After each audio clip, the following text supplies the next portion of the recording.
Radhe Radhe guys. मी जी order घेतली होती ती नवरदेवाच्या बहिणीने मला दिली होती. पण हा मेकअप ऑर्डर घेतल्यावरती मला खूप काही अनुभवायला भेटलं. ही ऑर्डर करताना एकत्र कुटुंबातील आनंद अनुभवायला भेटला.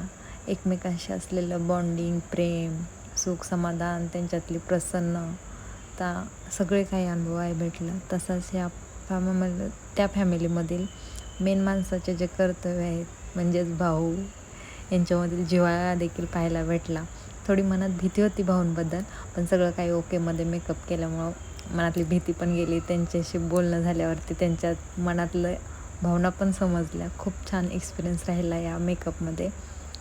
त्या फॅमिलीत मेकअप करताना असं वाटलंच नाही मी बाहेरील आहे. मला त्या फॅमिलीतलीच असल्यासारखं असं वाटल्याचं म्हणजे एवढं मनापासून त्या लोकांनी जेवणाचं, खाण्याचं, पिण्याचं काळजी घेतली. तसंच मेकअप करताना हे खूप छान वाटलं. तुम्हाला या मेकअपबद्दल कसं काय एक्सपिरियन्स वाटतं ते नक्कीच कमेंटमध्ये सांगा. आणि आज भैयाची वहिनीची ॲनिव्हर्सरी आहे म्हणून हा व्हिडिओ मी अपलोड करते. तुम्ही नक्कीच कमेंट, शेअर अँड सबस्क्राईब करायला विसरू नका. Thank you guys.